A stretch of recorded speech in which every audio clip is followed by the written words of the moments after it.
Dragon Age the Veilguard releases in about 8 weeks' time, and I've got to give some credit to BioWare because I'd been clowning on them, I'd been calling them out, because I just felt like they were hiding the game, that they were scared to show it, and I felt that that was a bit of a red flag, that they had no confidence in the game itself. They were worried that if we saw it, then everyone would run in the other direction. And I felt that way since it was sort of originally shown off properly, the rebranding to the Veilguard from Dreadwolf back at, I think it was Summer Games Fest. They showed that pathetic companion trailer.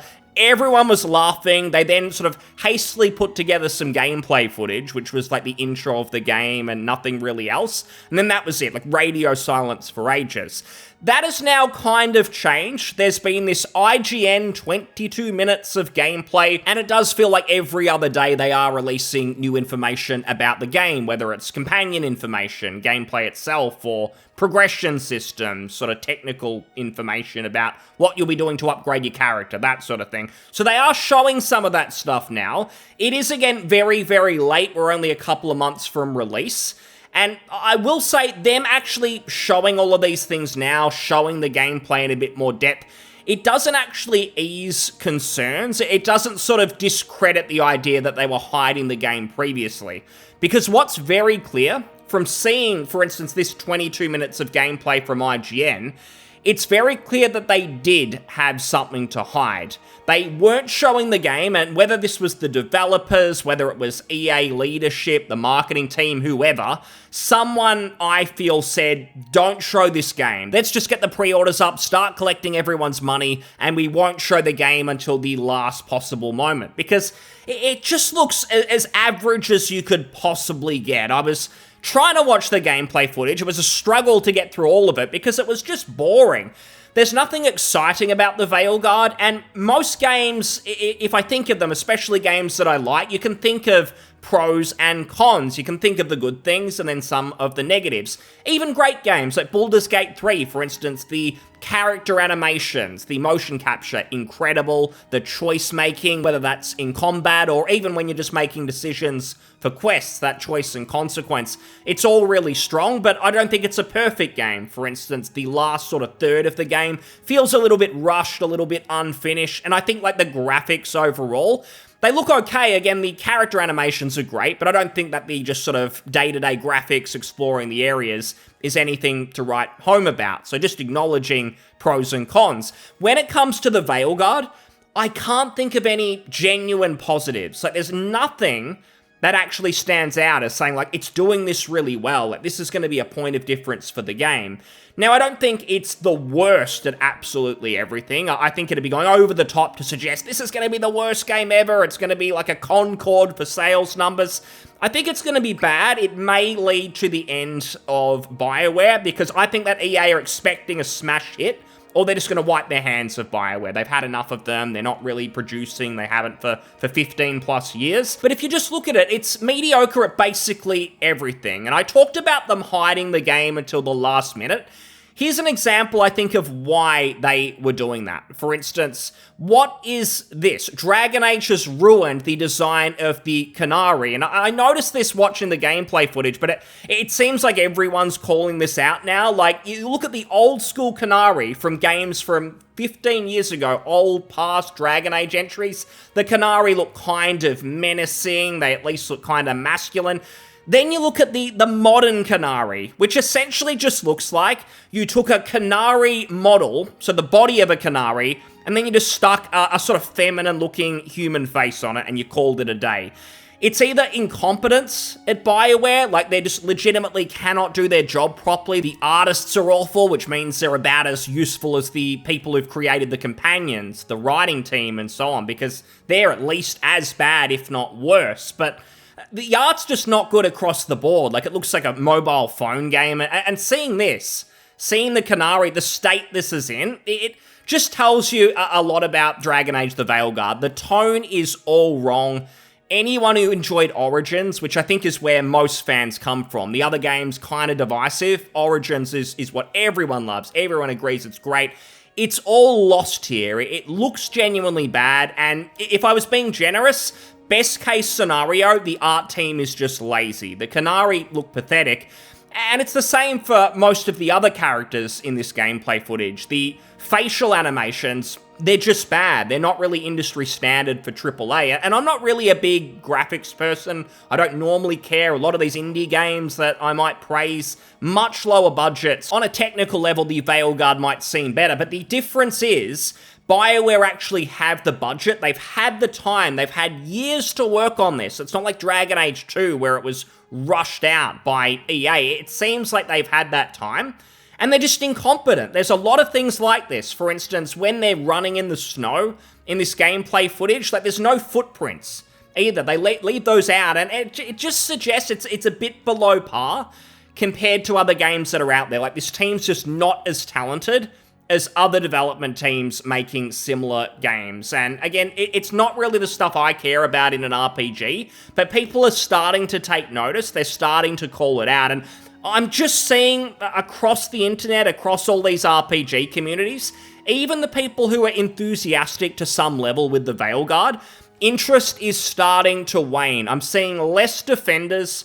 Even the die-hard fans who were saying, oh, if you're shitting on Dragon Age, you're just a racist, you're a phobe, it's all culture war, no, the game's going to be good. Those people are starting to go, something's feeling sort of not quite right here, and the fans are disappearing.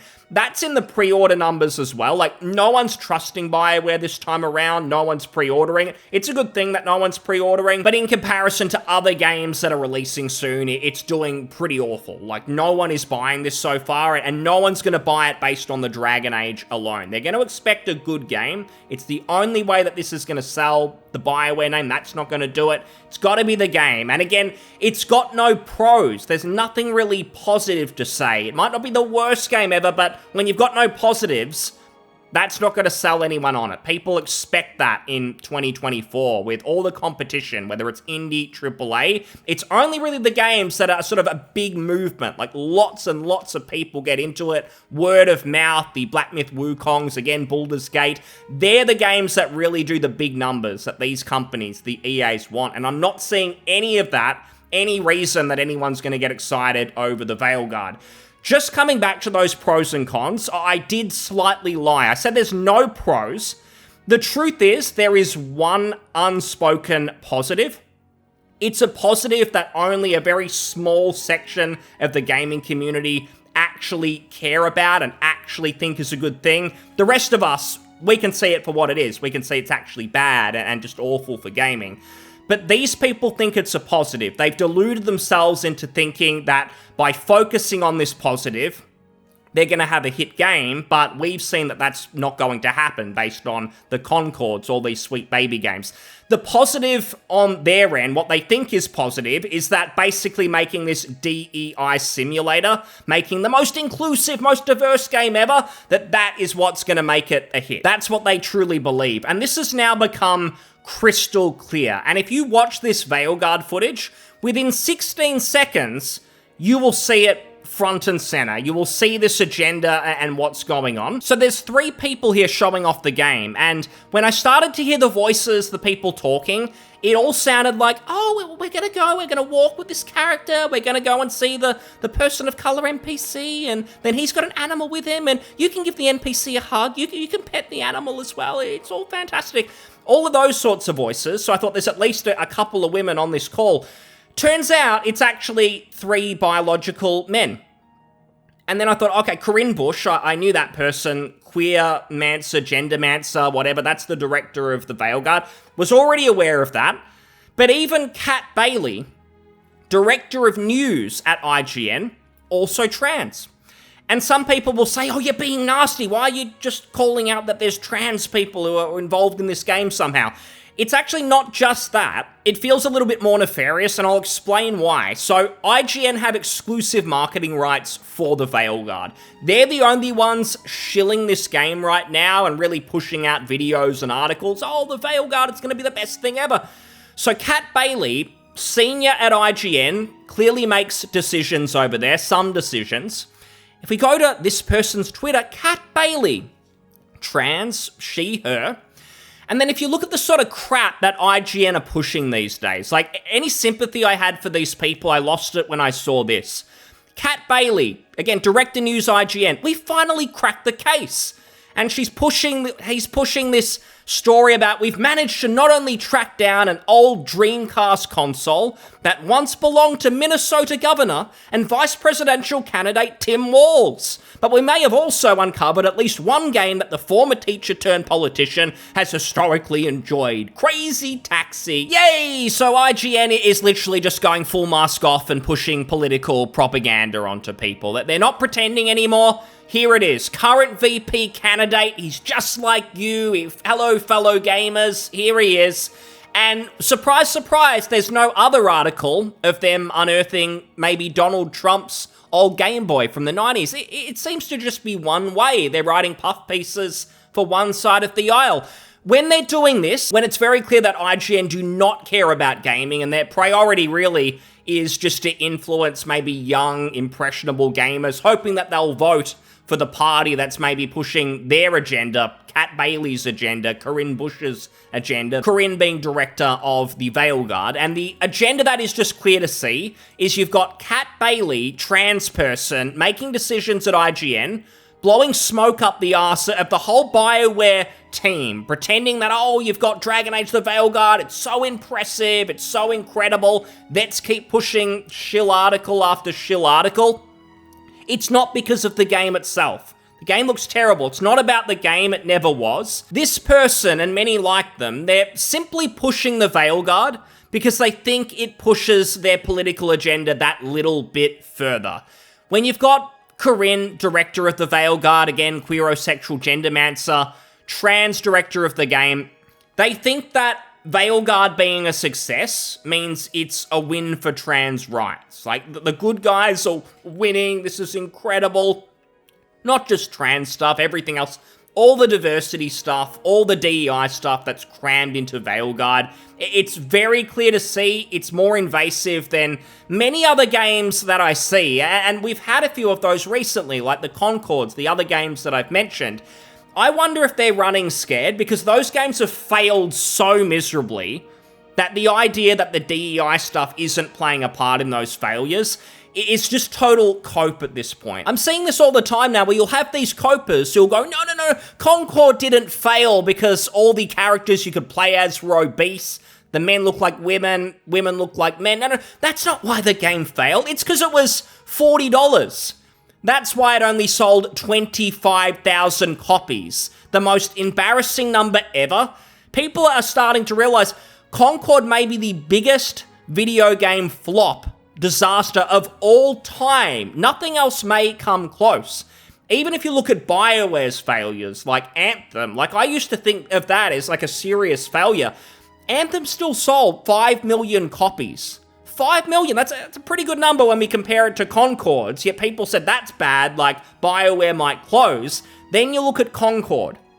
It did not fail that hard because it was $40. It had the Sony branding, there was some marketing, maybe they cut the budget when Sony realized the reaction, they didn't want to waste more money, but it was still a Sony game, and if it was just a little bit visually appealing, it would have sold 1 million copies, 2 million copies. It may not have been a big success because it was a saturated market and so on, but you don't fail that hard unless something is seriously wrong.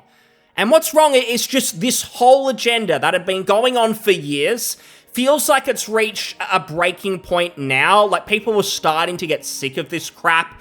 Even just regular people. They're not going online watching videos about culture or stuff. Just everyday people, most of them, they just want to watch something entertaining, play something that's entertaining. And this stuff is just really invasive, where people like Corinne, like this idiot at IGN, this Kat Bailey, they're malicious people who are basically in a cult, where they're saying to you, unless you get on board with us, you get on this train with us, you're just as bad as everyone else. You wanting just to enjoy your entertainment product, how evil are you? You need to be putting the pride flag in your bio, spreading messages, convincing people to buy the Veilguard, because that's what pushes our politics further. That's what needs to be going on. So that is the only positive, the only pro of the Veilguard, that it wants to be DEI Simulator, the most accessible, the most diverse game of all time. Somewhere in the loony bin that is BioWare, they actually thought that that would sell copies, that would move copies. They're probably now realizing that was an echo chamber. And EA, the executives, they're cowards. Like, they're bad at their job. The money people over there even, because it's not going to be a commercial success. And these executives, they should be stepping in, looking at this pretty early on, and realizing that they are just cultivating a cult at somewhere like BioWare. Like, the people who get hired, promoted, they get promoted for political reasons, not competence. The good people get pushed out. They probably get pushed out of the whole industry and go, fuck this, like, this industry's corrupt. I'll just go work in commercial IT. I don't need this. The competent people are long gone. You have these clowns. Anyone who interviews a young person enthusiastic about games, they don't even get in the door. Unless you show up and you're very clearly on board with the same political agendas, you're not going to get hired. If you don't have pink hair, if you don't have your pronouns in your resume, they're just going to bin it. That's just how it is there. And it's just kind of frustrating because I just want to see this whole thing gone, get back to making entertaining games. I don't want to hate the Dragon Age franchise. Like, Origins was cool, there was potential there, I thought things were going to get better. It's not going to get better with these clowns behind the wheel. Like, they're just going to drive it off a cliff, BioWare are going to get shut down, and that'll be the end. It's not like EA will go, you know what, these people who are in leadership at BioWare are useless, they don't know what they're doing. We'll clean house, and then we'll start Dragon Age again properly, or we'll start Mass Effect again properly. That's sadly not going to happen. They'll just be binned, and that'll be it. And even though they died because these people are making just mediocre, bad games, they're focused on politics first, nothing else, the industry will basically try to see, oh, these sort of mainstream RPGs aren't really what people want. The industry will need to go into a games as a service direction. That's what gamers must really want. It's all a load of nonsense. Good games, great games that are crafted, fun first. There's very clear proof these days that they sell, and they can sell gangbusters. These games that have had these huge movements that I mentioned have done extremely well. It's money for the taking for these companies if they can just produce. Stop with this crap. And again, I mentioned even, like, the hardcore fans, I would say, people on, say, the Dragon Age subreddit. Like, the negative feedback, it's much stronger than I've seen even in the last couple of months. You used to not be able to say anything bad about the game on the Dragon Age sub. Now there's a lot of posts about it. The importance of good facial animations shouldn't be downplayed. Like many others, I was disappointed with the quality of the facial animations shown in yesterday's IGN gameplay. Eye contact, lip sync, idle animations simply do not look good. Again, that's why they were hiding the game for so long. And this isn't like an outlier post, it's heavily upvoted.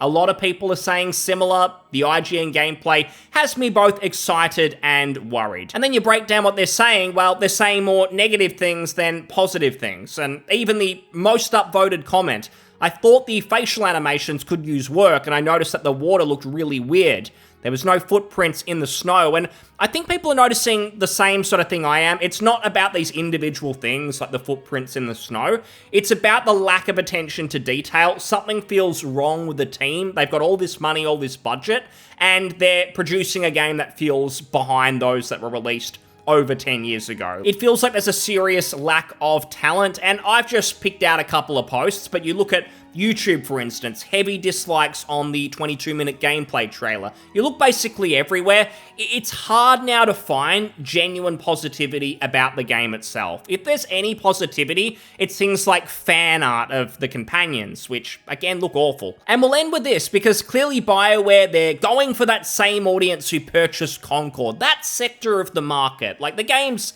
are not for us. Dragon Age isn't for us anymore. RPG fans. No.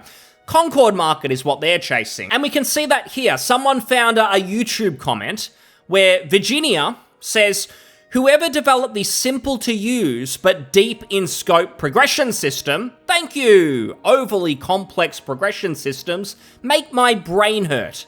This one looks fantastic.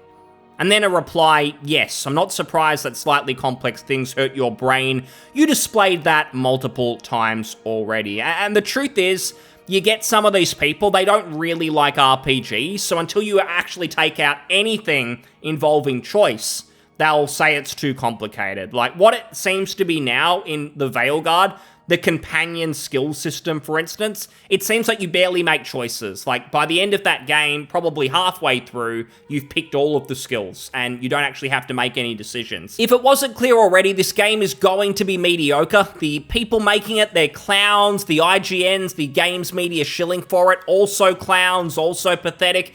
And the sad thing is, this game, it's not even really Dragon Age. Like, the team who are crafting this, they didn't sit around the table and say, let's make the best fantasy RPG possible. How can we please our fans? How can we do best by Dragon Age? Instead, they basically went, how can we convince EA to greenlight our political propaganda piece? That's all this is. They're using Dragon Age as a vehicle for it. They need to get out of the industry.